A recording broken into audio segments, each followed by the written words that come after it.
Okay, I'm going to use non-fat dry milk instead of actual milk to make this rolls. I was thinking about what I was trying to say, sorry.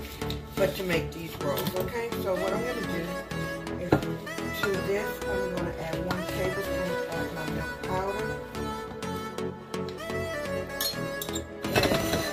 And into my mixing thing.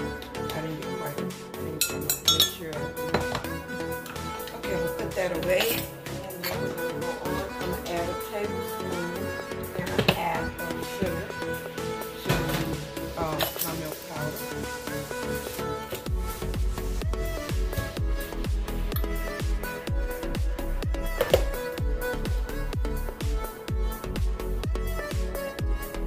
Tablespoon and a half of sugar.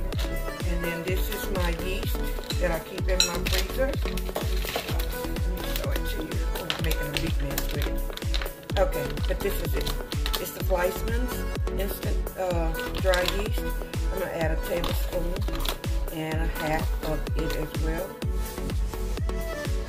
That seems like a lot, but I mean, really not. Okay, there we go. And then this will go back into my freezer.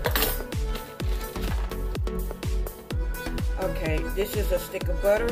I'm going to use 2 tablespoons. I'm going to add it directly into my milk powder, my sugar, and my yeast.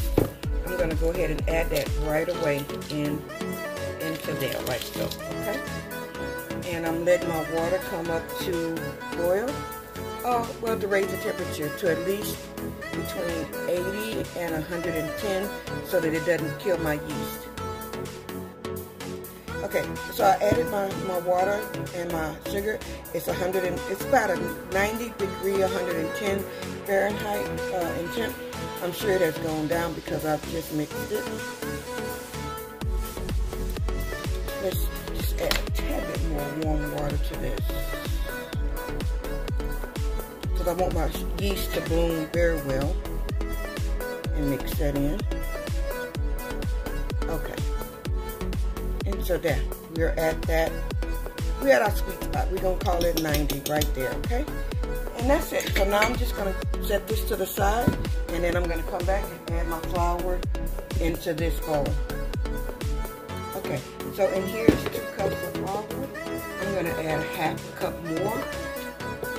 Oh, my preservatives right here. Not preservatives, but preservatives, bay leaves and oxygen absorbers. Okay, so that's a half a cup. I'm just going to leave that sitting there for a moment. Move everything off to the side, and I'm going to put in some salt. I'm going to put in 1/4 of a teaspoon. Let's do half a teaspoon of salt. Just like that. And that's it for your dry ingredients. So now, with our fancy dancy dough whisk, you're just going to give this a quick stir. Get my bay leaf out of it. Give this a quick stir. Like so, to get everything very well incorporated while our yeast is still blooming. And that's it. That's really not what this is for, but we're going to use it to get ready anyway. Just to show you. Alright. Okay, now to my mixture of yeast, I'm going to add 1 egg and whisk it in, like so. Where's the yolk? You don't want to break. There we go. Okay, got it.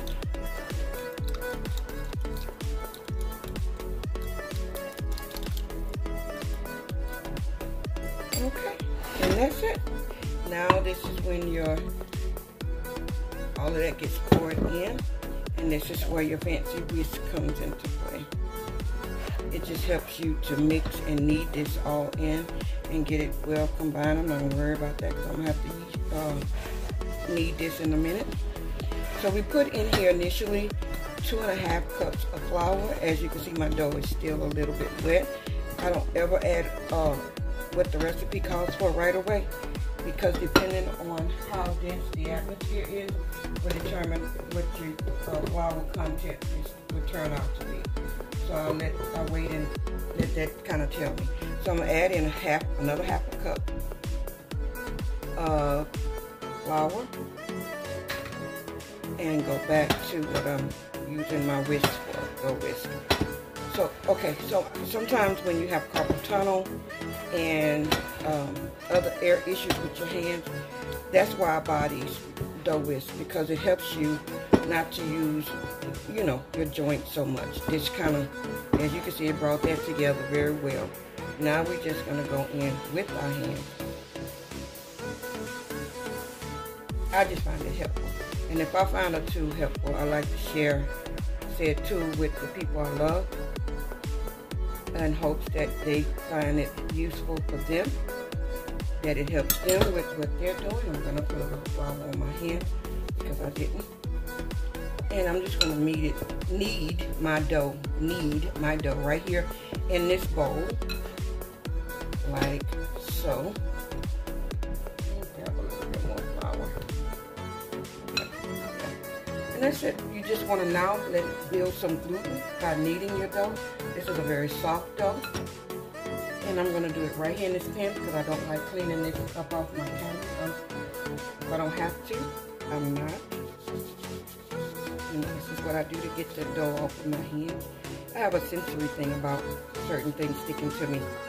And dough is one. Although I like baking, I don't like the feel of everything sticking to me. And so that's what I do. This is it. And the flat piece that you said you didn't, the other portion, other tool is just a dough cutter. So if I was turning this into bread or rolls, you would use that to cut and section your dough. And that's it. So I'm going to now put a little oil over the top of my dough. And I'm going to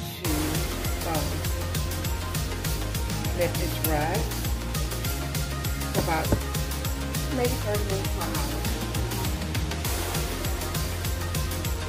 It's kind of warm in my kitchen, so it won't need to rise much. But I'm just gonna make sure that all of my dough is very well oiled.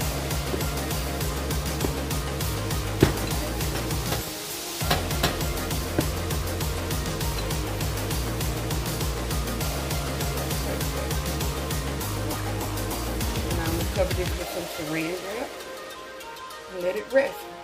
And the oil that I use, I just grab what was closest to me, is what is this? Sunflower oil.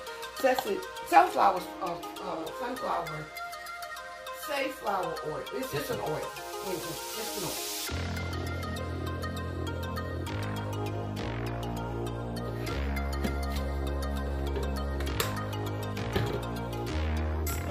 Covered it, so I'm just going to set it.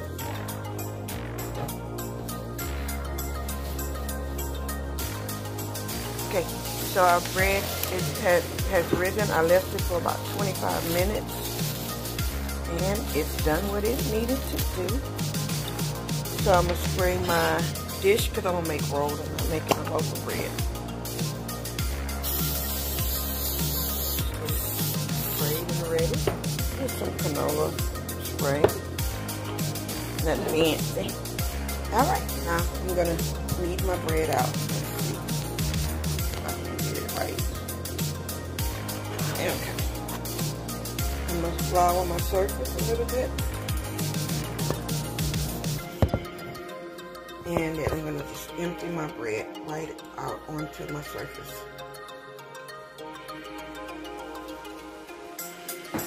Just like so. And sprinkle a little on top and in my hands. And then I'm just going to knead it to build up my gluten. I don't have a fancy way of kneading. I just push and tuck, push and tuck. Let me do the real fancy kneading like this. I don't have time for that. I just work with what I have.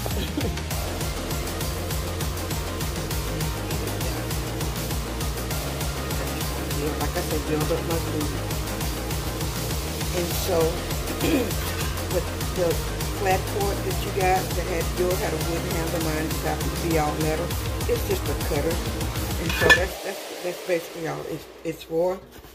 It has some measurements on it in case you want to measure out how wide or whatever you want to make your dough cutting sizes or whatever. I don't get that technical and fancy.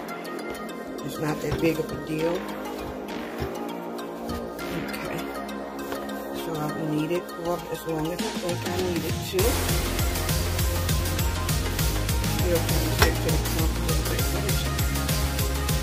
Alright, so I'm going to cut my dough in half, and then in half and half. Like so.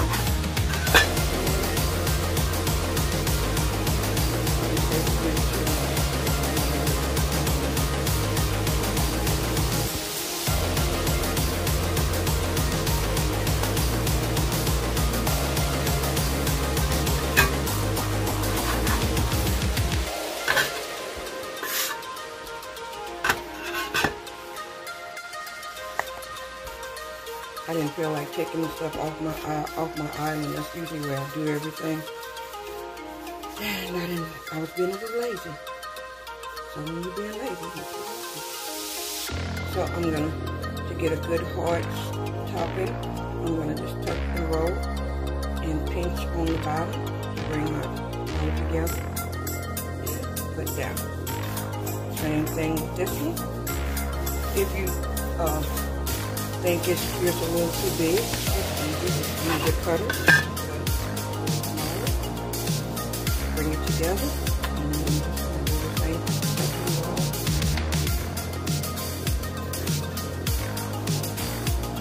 I don't like that. I mean, some people do it easy for me to do the cut and roll.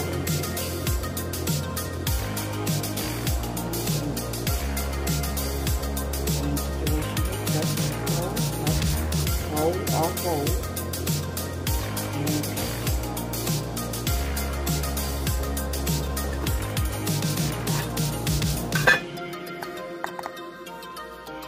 tuck in, fold, and pinch.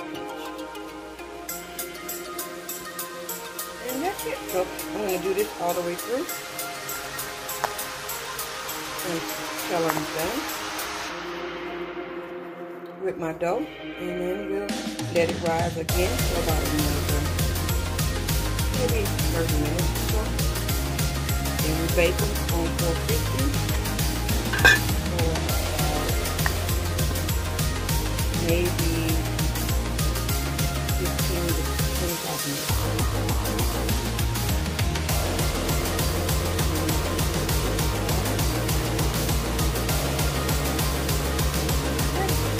That's how I make this in my roll. I use the same for bread as I do for my roll. If you don't have an egg, I have made bread without using eggs. I have even made bread without using milk. You can just use all water. And that's it. And guess what? It's still the same. You follow everything else the exact same way. You just add a little more of this and a little of that. But you don't necessarily have to have an egg or milk. You can use all water. Or you don't even have to have sugar. You can use honey or guava. Whatever your sweetener choice. And I know these are getting small and then they're getting big. I'll fix it. It's not, I'm not going to let it stress me.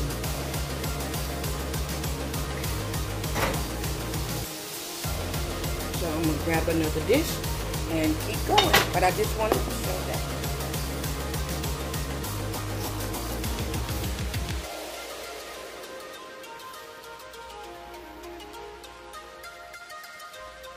And these are the risen rolls that are going into the oven. I'll be back to show a final photo. And the first batch is out, and I'm just going over the top with some butter. You can add honey if you like. I'm just going to do butter today. And we're going to go ahead and pull out this second. It's a little hot, a little heavy. Heavier than I thought it would be. Okay.